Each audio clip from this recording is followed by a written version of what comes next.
да отнема топката току пред наказателното поле.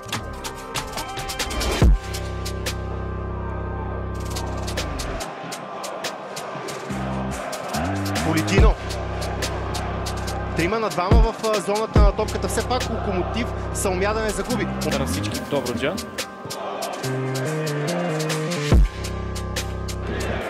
Играва за силни горе от Рамадан.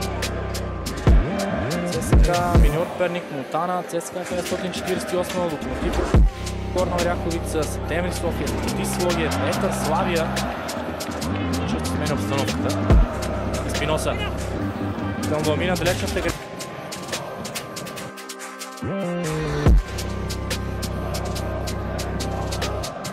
Еспиноса. Преследван от Кевин Додай. Албанецът получи подкрепа.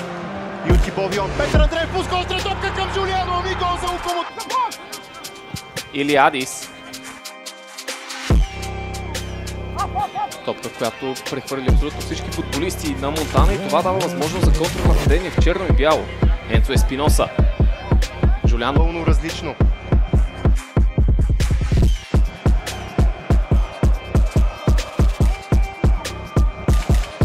Този сезон с Калян Костов.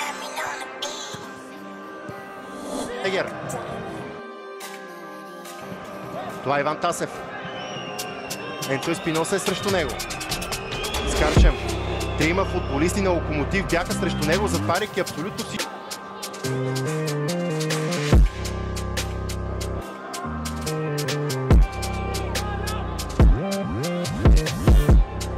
Добре, Кардос с пета.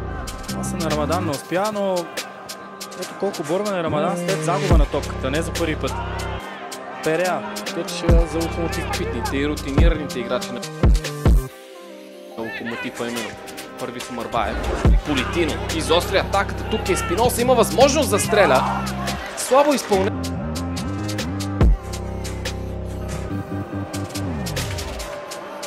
Стана проактивен спрямо топката Пепели, с което изпревари Иван Тасев и осигури възможност сега Локомотив да центрира.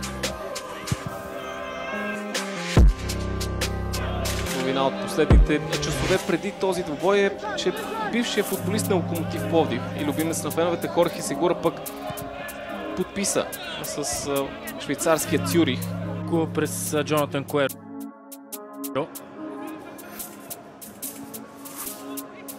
Ито. Хубав пас за Енцо Еспиноса. Фланговете на Локомотив. Поне от към положение пред двете врати. Второто полувреме се оказва по-скромно от първото. Резултат 6-1 за Зарали. Два периода като помощник наставник в Литекс. Между тях период. Развитие на срещата, само че Гоан Милосавлевич изпреварва Милчо Ангелов.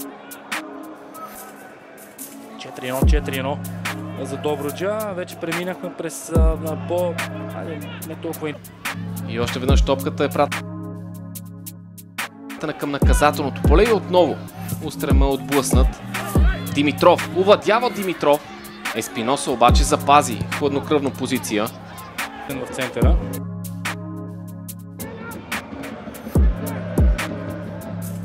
Примера могат да бъдат дадени и от международния. Танянг.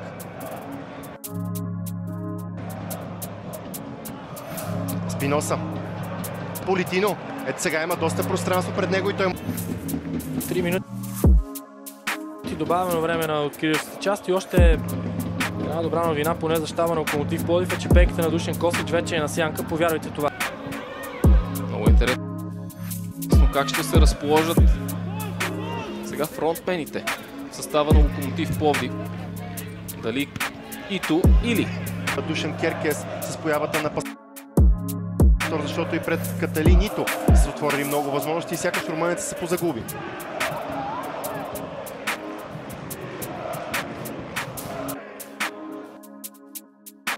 Така че някои екстравагантни идеи на Атанасов. Политино. Като първият е с екипа на Пирин през вече далечната 2011 година. Има и един като футболист на Локомотив София 2 години по-късно. А сега Жулиан Лами успява да се откъсне. Та скорост. Илиадис. Топка, която може и да намери пътя на Калян Стрински, изпреварен в последния момент от Енцо Еспиноса. Игра и това кой е на коя позиция не е толкова важно. Търсят се функциите. Теме поне точка. Или Локомотив ще опази вратата си. Подаването е ниско на първа града. Руменов, чиста игра, центриране. Десния крак на Енцо Локомотив Пловдив. Тим, който игра бараж за оцеляване. Тим, който завърши втори. След като се стига до това... Още новина за Монтана е, че тима загуби предишните си 3 шампионати домакинства срещу Локомотив, като в тях не отбеляза попадение на серия или по-скоро суша, която беше носител на футболист на годината в България, освен двете купи на България за Локомотив Пловдив, спечели Суперкупа в Разград срещу Лудогорец. Определено началото на партньорството Душан Косич като пловдивчани. Руменов. Внимава Енцо Еспиноса и все пак ето една добра възможност за Добруджа. Тук също няма удар, но това е добро нападение. 5 градуса.